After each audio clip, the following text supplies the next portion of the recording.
tiene su lugar para poder vivir, dormir, calientito, rico. Parece que lo voy a tener que mandar a un internado. ¿No les tocó cuando chicos que la mamá le dijo, lo voy a tener que mandar a un internado, así como asustándolo, que alguno de ustedes que, porque había hecho alguna, ya más o menos lo mismo? Ahí era el viejo al saco. Claro, o viene el viejo el saco, la otra cuestión. Yo lo tengo amenazado que lo voy a mandar donde la abuelita, pero la abuelita no quiere tenerlo en la casa. Ya tiene una gatita, en serio, un despropósito. Bueno, entonces, ¿cuál es el punto? Que a los animalitos, a la plantita, a la naturaleza en general, las normas no les son aplicables porque suponen, entre otras cosas, que tiene que haber libertad de los sujetos. En la naturaleza no la hay. Se lo digo, ¿por qué? Porque son fenómenos naturales que tienen un principio básico que es el de causalidad. O sea, una cosa provoca o genera otra y así sucesivamente. A veces nosotros no nos explicamos la naturaleza. Por ejemplo, nosotros sabemos que hay asteroides dando vuelta en el mundo. No sé si supieron que ayer un satélite impactó un asteroide. Sí. ¿Sí? Ya. Entonces, ¿qué es lo que... O sea, toda la discusión hoy día se suda de que para qué hacen ese tipo de cosas, que hay niños en África que tienen hambre y todo lo demás. Bueno, resulta que, que además no significa nada, porque cuando impactó se vio por otra cámara que el asteroide siguió caminando, pero feliz de la vida. Bueno, ¿por qué? Porque hay un principio que se llama causalidad, y ahí en esto del asteroide lo uso como ejemplo para poder explicar dos cosas. Lo primero es que nosotros suponemos como seres humanos que hay una causa de que hayan asteroides dando vueltas y que alguno de ellos pueda impactar en la Tierra.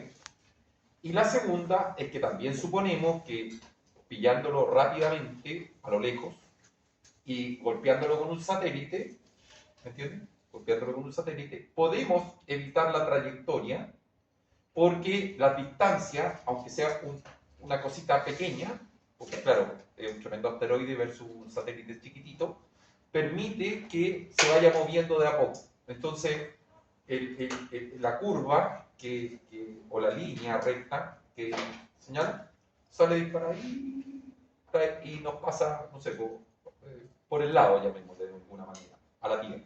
¿Ya? Entonces, si ustedes se dan cuenta, ahí no caben las normas.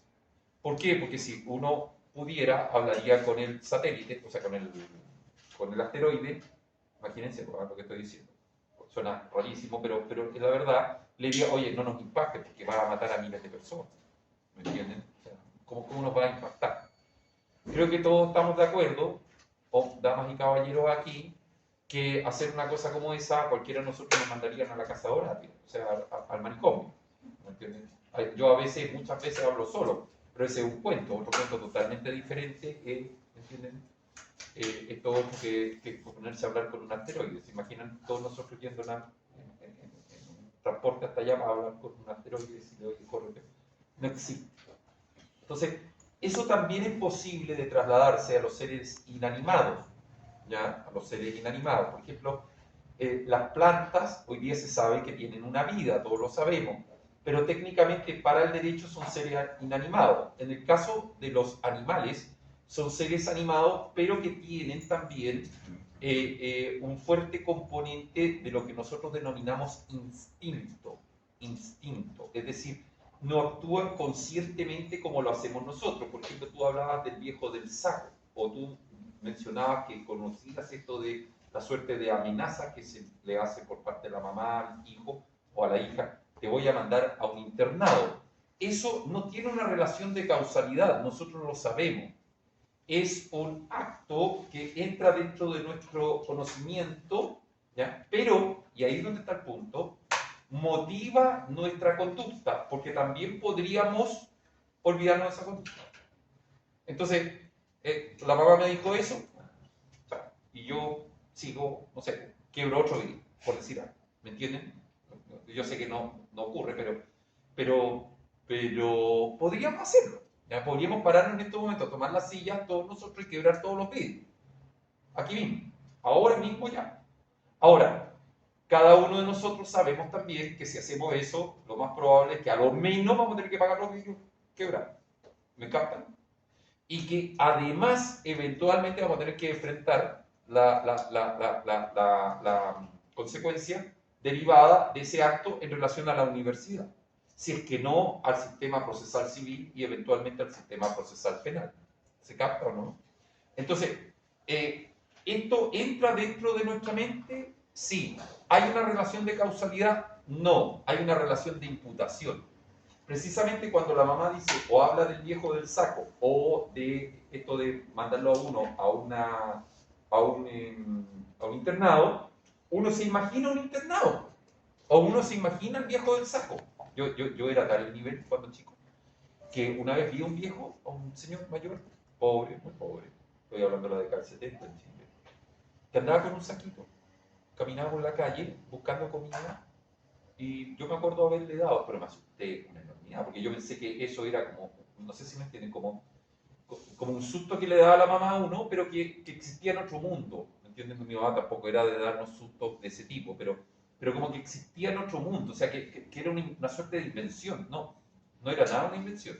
Era un señor que andaba con un saco, y un saco papero, ¿ya? Para que ustedes tengan una idea. De esos sacos papero a la antigua, que más encima eran de color café, que eran hechos de algodón y de fieltro, ¿me entienden?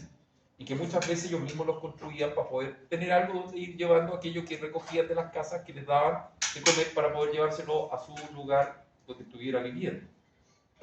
Ojo, que yo vi gente que vivía en Viña del Mar debajo de los puentes. O sea, no me lo cuento. Hoy día está cerrado eso, pero les podría decir exactamente dónde vivía. No, es una cosa fuerte. O sea, si alguna vez ustedes van a Viña y cruzan debajo, o sea, cruzan por encima del puente Quillota, de la calle Quillota, ese puente tiene dos características para mí. La primera, que fue construido por los holandeses. Ha durado, ¿qué quiero que te diga? Creo que desde 1911, por lo menos 4 terremotos, porque aquí tenemos que contar por terremotos. Este país es así. Pero segundo, abajo vivía gente. Y yo los vi. O sea, yo pasaba por arriba y no podía entender que hubiera gente viviendo en un lugar tan insalubre. Tan insalubre, ¿entienden? Lo mismo en el puente Mercado y lo mismo en el puente, en el siguiente puente que había en Viña del Mar, que ahora lo cambiaron, hicieron un puente nuevo, muy cachilupi. Ahí vivía gente, porque no tenía dónde poder ir a vivir. Y porque además, desde el punto de vista económico, esto lo aprendí después, con amigos que son expertos en el área de la pobreza, desde el punto de vista económico era tremendamente positivo para ellos vivir ahí, a pesar de todo. Entonces la pregunta es ¿por qué? Bueno, porque tienen cerca, por ejemplo, la feria, se pueden recoger cosas de la feria, se tienen para comer. Eventualmente pueden ir por la ciudad y recoger cosas para vestirse, ¿ya? Porque la ciudad, cuando no hay pobreza en demasía, porque siempre va a haber pobreza en la ciudad, normalmente la gente deja su ropa, no yo, pero yo soy de la época en que uno tenía que cuidar toda la ropa completa. O sea, yo tengo ternos que tienen 10 años, con eso les digo, yo bajé de peso y miren cómo estoy. Este terno, y lo único que voy a hacer es llevarlo a alguna parte para que me lo achiquen un poco. No sé si me entienden, no, ni a palos se me ocurriría botarlo, ¿ya? Pero hay gente que bota su ropa, ¿ok?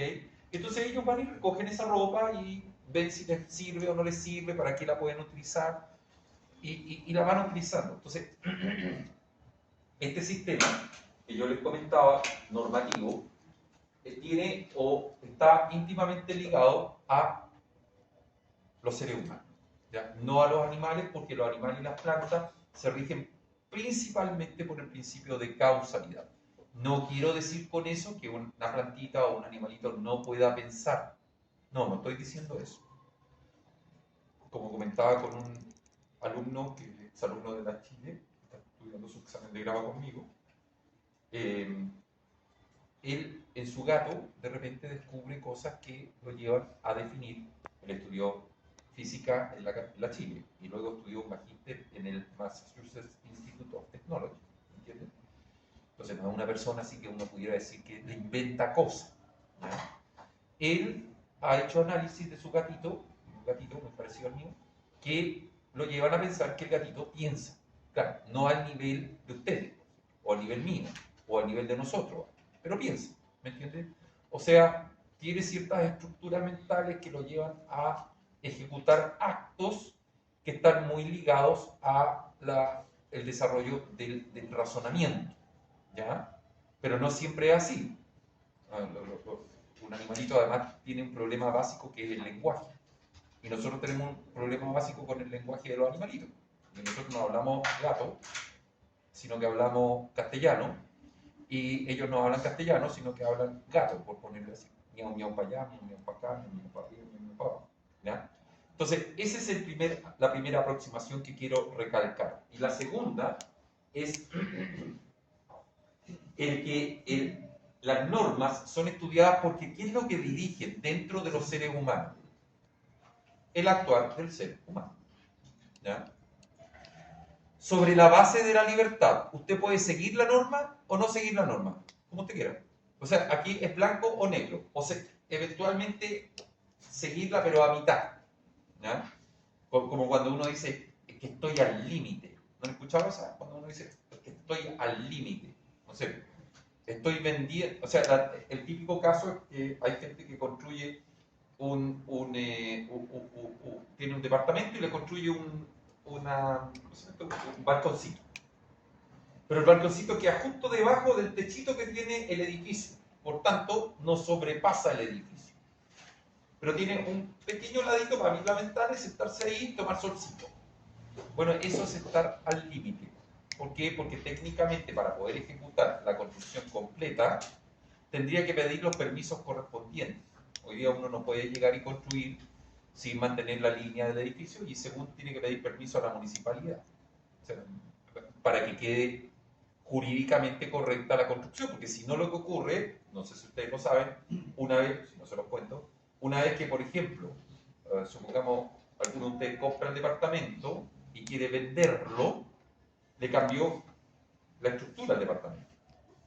¿Ya? Entonces, al venderlo, no va a estar incorporado ese porcentaje extra que ustedes tienen, que está en el ¿cómo se llama? En el balcón. ¿Ya? Y eventualmente por eso, y además por razones de seguridad, las municipalidades pasan una multa. ¿Ya? Porque claro, de alguna manera se está transgrediendo, indudablemente, el metraje del edificio. ¿Por qué? Porque cada persona, cuando se vive en comunidad, digamos, cada persona tiene la especial situación que tiene un porcentaje. Entonces, si ustedes le construyen algo o hacen algo que aumenta eso, por ejemplo, yo tengo, cuando salgo de mi departamento, tengo como una pequeña, lugar, así yo le llamo la estancia, es como un pequeño lugarcito que se suponía que iba a ser una escalera, pero como no fue escalera, se dejó ahí nomás. ¿Ya? Entonces tengo como un espacio chiquitito frente a mi departamento. Yo podría cerrarlo, pero ¿qué pasa si yo lo cierro? Estoy modificando mi porcentaje en el edificio. ¿Me entiendes? Y eso no se puede, o sea, eso no se debe. Eso es lo que quiero decir. ¿Lo puedo hacer? Sí. Contrato a un maestro, me construye una cosita de madera y yo quedo como listo. ¿Me captan? Pero eso no se debe. Es decir, yo quedaría como con una, no sé si han visto esas casas antiguas que tienen una mampara. O sea, tiene una puerta grande, luego viene una puerta más pequeña y luego uno entra.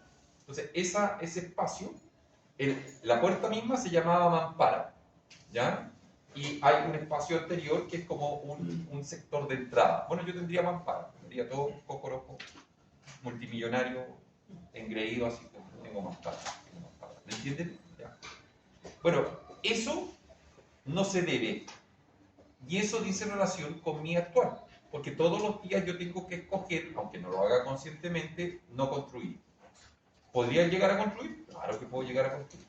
¿Tengo la libertad de hacerlo? Por supuesto. ¿Se me pueden aplicar multas y sanciones? También. ¿Me captan? Entonces, no es un tema menor. Es importante porque se actúa sobre el actuar humano. O sea, la norma dirige el actuar de cada uno de nosotros. ¿Ya? Eso como punto importante. Entonces, el derecho, además, tiene la característica que no solamente a través de las normas dirige el actuar humano, sino que además avanza un poco más, sanciona ese actuar humano incorrecto sin premiarlo.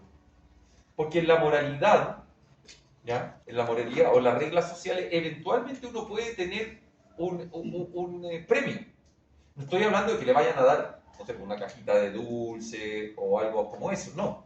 Pero que le puedan decir a uno, muy bien hecho, la verdad es que esto es lo positivo que hay que hacer, y usted, bueno, a la vista de todos los que están dentro de la sociedad, ¿ya? Ese es un elemento positivo. Por ejemplo, ayudar a una persona anciana a caminar de un lugar a otro. ¿Me entienden? ¿Ya? En el derecho no ocurre así. En el derecho se emplea el sistema de la sanción, ¿ok? Para necesariamente, es como, no sé si les ha tocado, quizás en su familia, no, por favor no me hagan ningún tipo de alcance, pero el carácter sancionador de los papás. Hay papás que toda su vida vivieron en una familia sancionadora y después lo hacen lo mismo con los hijos. No tiene nada de malo. Sancionador no significa que ande con una regla dándole reglazo en el trasero, por más que a veces escucha que es necesario. Pero, no se preocupen, al Valentino nunca le he dado reglazo. Ganas no me han faltado. Pero, y el otro, cacha perfectamente cuando ya estoy con la neura. Bueno, lo mismo digo respecto a los niños, lo mismo digo respecto de los hijos ya mayores, ¿me entienden? Hay una cosa que me llama mucho la atención. ¿Cómo es que opera el sistema de la red? Hay un video que circula en internet que dice The Voice of the Mother, en que aparece una mamá gata, no es broma, una mamá gata, y aparecen los gatitos están jugando, para allá, y de repente pega una llamada de atención, y todos los gatitos despacito se van por ahí, todo ordenado, incluso así como uno detrás del otro, ¿ya? Eso es un reflejo de una norma, y en este caso de una norma dada por un animalito a otros animalitos. Nosotros también somos animalitos, no se les olvide, nosotros no somos seres humanos, pero también tenemos una componente animal. Y eso también nos hace obedecer a nuestros progenitores, razonablemente. A veces no lo obedecemos, a veces lo obedecemos. Pero se mantiene siempre el carácter de libertad por parte de nosotros, ¿ya? No estoy hablando que cuando somos guaguas, me vayan a preguntar qué pasa con una guaguita, con un animalito, con un bebé, ¿me entienden? No, estoy hablando de ya personas o niños de 6, 7 años, 10 años, 12 años que ya conocen la diferencia entre el bien y el mal, ¿ya? Entonces, el derecho y las normas en general, actúan sobre los seres humanos, sobre el actuar humano específicamente. Pero más importante aún, y más precisamente, actúan sobre nuestra forma de pensamiento para la acción. ¿Se entiende? Nuestra forma de pensamiento para la acción. Es decir, ustedes para actuar piensan. Ustedes me van a decir, profesor, que en la mañana yo llegué y me levanté. ¿Cuántos de ustedes se afeitan? Entre los caballeros. ¿Ustedes se afeitan? Yo también. ¿Quiénes se afeitan? Perfecto. Alguien me podría decir, pero profesor, yo cuando me levanto en la mañana ni siquiera lo pienso. Llego, me levanto y me pongo agua caliente, saco alguna cremita, me echo cremita, tomo, o uso la máquina esta eléctrica y quedo perfecto. Bien, de acuerdo. Es cierto, pero cuando usted partió, cuando la primera vez que tuvo que hacerlo, tuvo que pensarlo. Exacto. Hoy día es automático, pero hay muchas actividades automáticas, como dicen por ahí, es como aprender a andar en bicicleta. La primera vez que ustedes anduvieron en bicicleta, tuvieron que pensar cómo podían mantener el equilibrio, no llegaron y se subieron. ¿Me captan? Miren ustedes un gato, pónganlo arriba de una bicicleta si es que pueden, digamos, hacerlo. El gato se mantiene como impertérrito, se va allá, de repente pega un salto y sale arrancando. ¿Me captan? Entonces, ¿qué es lo que quiero decir con esto? Que las normas son formas que entran dentro de nuestro conocimiento para efectos de dirigir nuestro actuar.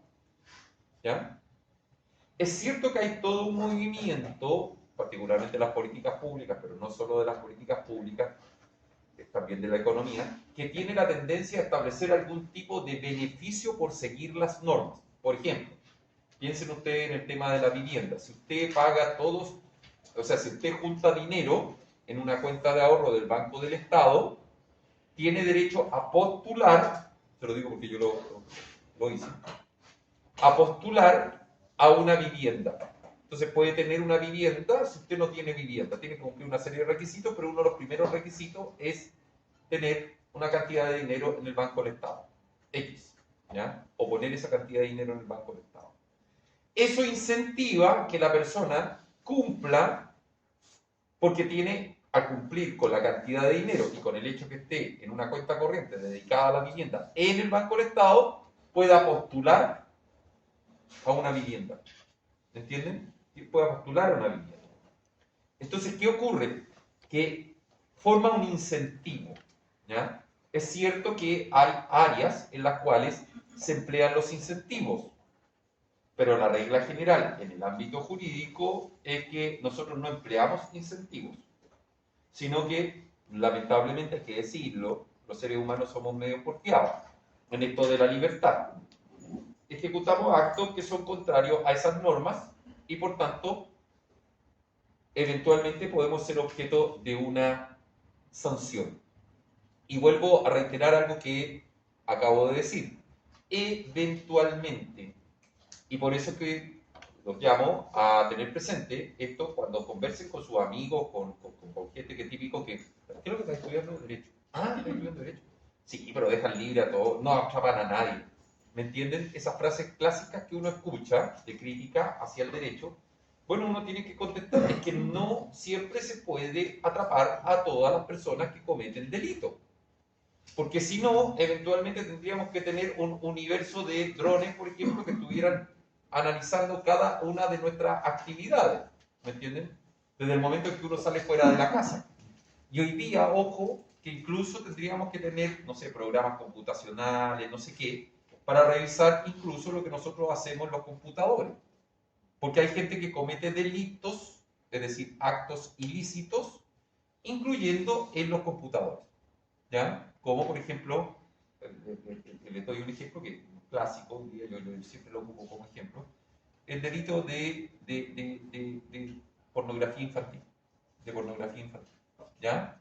¿Y por qué? Porque la única manera hoy día, en general, de poder ver pornografía infantil es a través de los computadores.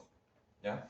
La pueden ver en revistas, sí, pero es más difícil porque la verdad es que yo sepa, en la criminología de ese tipo de delitos, no hay revistas que generen las actividades pornográficas respecto de niños. Hay fotografías normalmente. Adelante, pasa. Hay fotografías normalmente, ¿ya? Muy triste, obviamente, pero claro, para poder atrapar a la persona hay que entrar a su computador. Y eso no es un tema menor. Piensen ustedes en todo el hackeo que hemos tenido estas últimas 2 semanas en Chile. Lo que ocurrió con el sistema jurídico, que se metieron a los computadores. ¿Perdón? Lo que al sistema judicial, el hackeo que se metieron a los computadores. Exacto. Ese problema es muy serio y resulta que ocurre que muchas veces se están planteando esos problemas desde la perspectiva estrictamente informática y no se explica al público el problema desde la perspectiva jurídica. Ese es un delito. ¿Me captan lo que les quiero decir?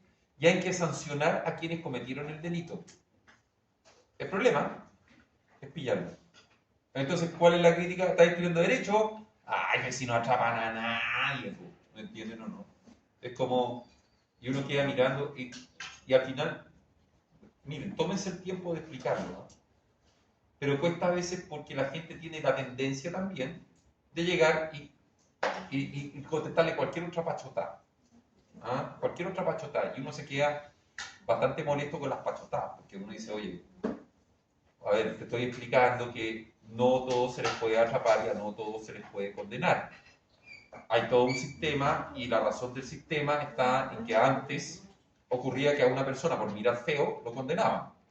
Una persona con una cuestión como esta lo podían condenar a muerte, por ejemplo. Porque, es un pirata.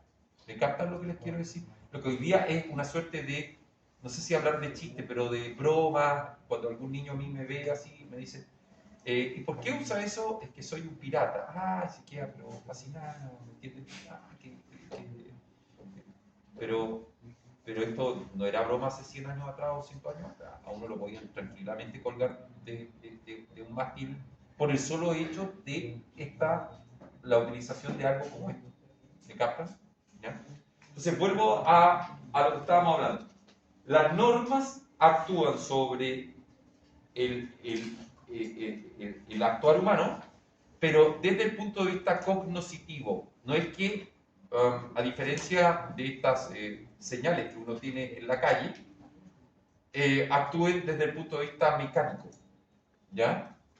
No, actúan desde el punto de vista cognoscitivo. Es nuestro conocimiento el que incorpora la norma a nuestra mente y nos hace responder, sea obedeciendo la norma o desobedeciendo la norma. ¿Ya? Les doy otro ejemplo y aprovecho para hablarles sobre el tema de la mascarilla. Desde la próxima semana, como ustedes saben, no vamos a tener la necesidad de tener que tener mascarilla en general. Entiendo, salvo en el transporte y en los hospitales. ¿Correcto o estoy equivocado? No, en los transportes tampoco, también se puede no ocupar, pero sí lo recomiendan. Ya, Pero en los centros de salud sí es obligatorio. ya. Me acabé de echar a perder el ejemplo.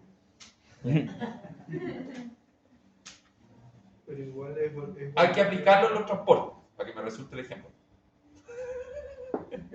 Ignoremos que dijo lo del transporte. Ya, Claro. hagamos que no lo dije. Ya, hagamos como que no lo digo. No es verdad. Pero se dan cuenta que por lo menos en la universidad no es necesario.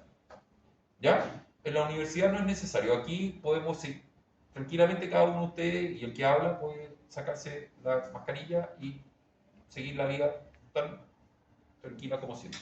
¿Me entienden? Bien, esa es una norma de conducta.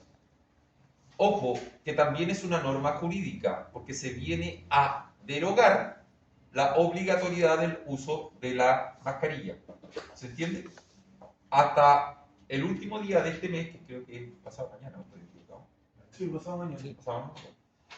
Todos tenemos la obligación de tener que usar mascarilla.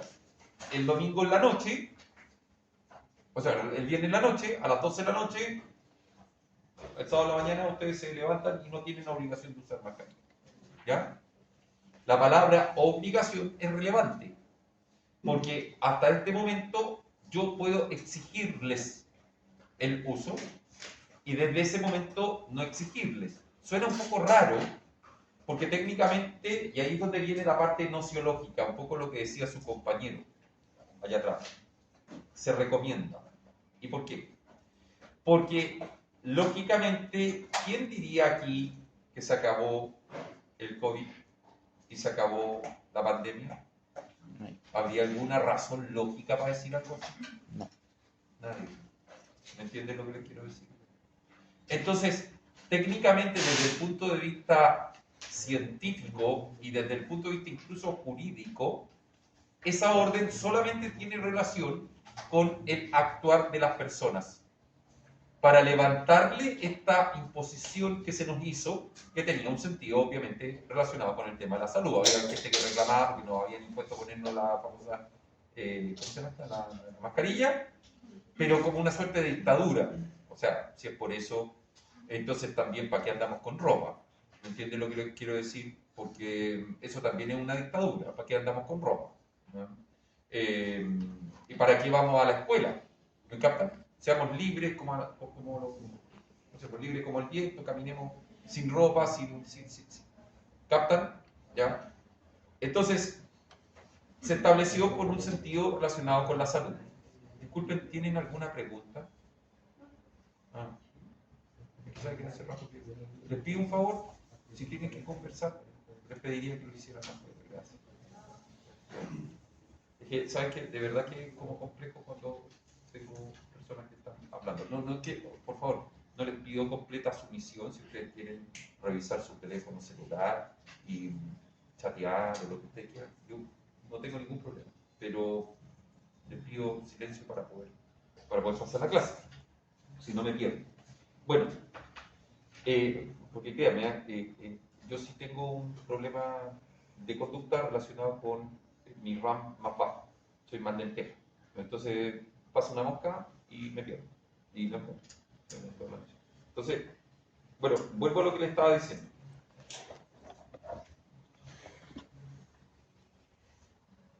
Ya me acordé.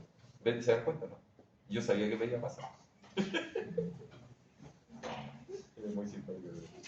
Bueno, yo lo encuentro simpático, trato de tomarlo con sentido del humor, porque si no, empezaría a preocupar más de la cuenta. El asunto es que al actuar sobre nuestra mente, nuestra manera racional de pensar, esa orden por lo menos genera varias reacciones racionales también. Bueno, entonces lo normal era, alguien podría preguntar, lo normal era no utilizar la mascarilla. Sí, eso era lo normal. Segunda pregunta, que es la que le hice a ustedes. ¿Es normal que teniendo presente que ¿cómo se llama? Una pandemia y un virus no se acaba de la noche a la mañana, nosotros nos saquemos la famosa mascarilla? Tampoco es normal, ¿ya? Y más todavía, si la indicación médica y científica, biológica, indica que vamos a tener más variantes de la famosa Omicron, que de alguna manera pueden obviar las vacunas que nos hemos puesto, ¿ya? Entonces, con mayor razón, ¿me entienden? Entre paréntesis, solamente para que lo sepan, yo voy a mantener la mascarilla yo. Si alguien no quiere tener mascarilla la próxima clase, por favor, siéntase libre de no tener mascarilla. ¿Ya? Pero yo voy a mantener mi mascarilla fuera. Si alguien, por el contrario, siente que quiere tener mascarilla y no tiene mascarilla, yo traje mascarilla. ¿Ya? Yo siempre voy a andar con un ratito de mascarilla por si alguien lo necesita. ¿Ya? Las razones, por lo menos las mías, se las explico para que no piensen que es una mera decisión. No, a la primera es que yo he estado siguiendo desde hace un año y medio aproximadamente a Rafael González, que es doctor en física de la Universidad Católica, que ha hecho un seguimiento constante en materia de Omicron y de coronavirus, y él hace un análisis, le llaman ellos longitudinal, que significa a lo largo. Y Rafael ha descubierto que de partida nosotros estamos en un pico. Porque claro, si uno observa de manera constante el diario El Mercurio, podría llegar a la misma conclusión, solo que uno no lo hace, ¿me captan? Sino que lo que hace es estrictamente llevarse un poco lo que escucha en las noticias, cosas como esa. Pero si uno lo observa, según los datos que él maneja, y también mirando algunas tablas o gráficos, nosotros estaríamos en un proceso de aumento de contagio. Y el problema mío, el segundo, es que yo tengo 4 cursos, no quiero dejar ningún curso sin hacerle clase, y yo, en lo personal, como también lo he dicho creo alguna vez, tengo una mamá mayor de edad, bastante mayor de edad, entonces si yo me enfermo, la puedo enfermar a ella. Entonces tengo que tener cuidado con eso, ¿ya? Así que, pero si alguno de ustedes, o alguna de ustedes, o todos ustedes quieren dejar de usar mascarilla, adelante, ¿ya? Yo lo único que les digo es que al menos yo voy a seguir utilizando la mascarilla.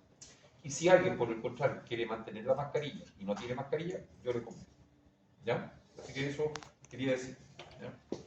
Bueno, ¿cuál es la esencia de toda norma? La esencia de toda norma es que es una modalidad deóntica, una modalidad, una forma del deber ser. O sea, ¿qué es lo que le dice una norma a usted? O a usted, o al joven allá atrás, o a la señorita allá atrás, o al joven aquí al lado, o a usted. Usted debe actuar así. El que no quiere, no quiere. Está bien. ¿Me entienden lo que les quiero decir? Esto tiene relación con algo que yo estoy haciendo en estos momentos, que es bajar de peso. ¿Por qué? Porque yo intelectivamente sé que tengo que bajar de peso. ¿no es cierto? Y es más o menos el proceso que tienen todas las personas que tienen que bajar de peso. Ustedes son jóvenes, no tienen ningún problema, yo sí tengo que bajar de peso. Entonces tengo que autoobligarme y ver los beneficios de bajar de peso, pero a la vez también ver las dificultades. Y yo podría dejar de bajar de peso o olvidarme de mantener una baja ingesta de hidrocarburos, de carbono, carbohidratos. Y sencillamente comer, no sé, todos los días pollo con papas fritas, cookie o tritón y ser feliz con eso. ¿Ya? Ahí se muestra la modalidad deóntica. Yo debo bajar de peso, pero tengo opciones frente a eso, por supuesto, muchas, y todos los días. Cada vez que me levanto me acuesto. Porque yo podría comprar comida especialmente con hidratos de carbono. ¿Ya? Entonces quiero también recalcar eso porque yo lo pregunto. Los alumnos míos que estuvieron conmigo en el semestre pasado se acordarán que esta es una pregunta de la prueba y no voy a dejar de preguntar. ¿Ya? La modalidad, ¿cuál es la esencia de la norma? De toda norma, modalidad deóntica. ¿Ya? ¿Y qué es lo que significa eso? Es una de las formas en que se ordena a la conducta humana. Órdenes de hacer o no hacer, permisos de hacer o no hacer. La orden para uno puede ser la prohibición para otro. Esa es la única, el agregado mío. ¿Ya? La orden para usted puede ser la prohibición para usted. Ya ustedes me dirán cómo ocurre eso. Bueno, muy sencillo. Si a usted se le ordena no entrar con perros, ¿ya? Pero pueden entrar seres humanos a una plaza, usted como ser humano sin perro entra, pero para otra persona puede ser una prohibición. ¿Se entiende? ¿Ya? ¿Estamos?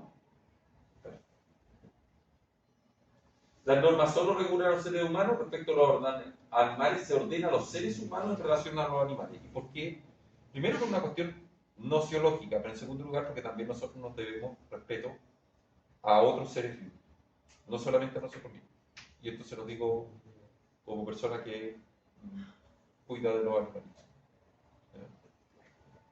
Esquemas, aquí está el esquema básico, normas sociales, normas técnicas, normas jurídicas, que en su conjunto constituyen el derecho al ordenamiento jurídico y normas morales. La materia contenido, el acto humano. El acto humano es el elemento relevante. ¿Ya? El elemento relevante. ¿Y cuál de estos hechos y actos son los que regula el derecho? Aquellos donde se generan derechos, obligaciones o protección a las personas en su actuar en la sociedad. O sea, no regula cualquier acto. Por ejemplo, si nuestro compañero allá atrás escribe una poesía, no, él llegó atrasado. Además tú me estáis disparando debajo de la línea de flotación a mi ejemplo. Me estás echando abajo lo ejemplo. Él escribe una poesía, el derecho no la va a regular. No le va a decir, mire, tiene que usar métrica, tiene que usar tal elemento, etc. La poesía es un elemento técnico. ¿Ya? Es un elemento técnico. ¿Ya? Por ejemplo, hay una poesía que yo siempre me acuerdo, que es parte de una canción, que dice, frágil como un volantín, en los cerros de Barrancas. ¿Ya? Es parte de una canción que se llama Luchín, de Víctor Jara. ¿Ya? Es una poesía, es decir, son dos frases que nos hacen pensar en algo que ocurre en otro momento y en otro lugar, y nos permite acercarnos, ya no solamente desde nuestra perspectiva racional, sino también desde nuestra perspectiva como seres humanos sintientes. ¿Ya? Entonces, yo fui profesor de Luchi, yo fui profesor del niño que después se convirtió en hombre, que es la inspiración a esa canción. Él es abogado y se llama Luis Iribarren Arrieta. Él es la inspiración, él podría decirse fue el hijo de Víctor Jara, entre comillas, porque no tuvo hijos propiamente, él lo adoptó, adoptó a este niño, que hoy día es abogado, como digo, se llama Luis Iribarren Arrieta. ¿Ya? Y después lo adoptaron un abogado de apellido Iribarren y su señora María Eugenia Arrieta, que él murió aproximadamente por allá por la década del 80-90, y ella murió hace poco, murió hace como 6 años atrás, una cosa así, 8 años atrás. ¿Ya? Hay un documental que ustedes lo pueden encontrar por ahí en internet, en donde aparece ella y aparece él como entrevistado.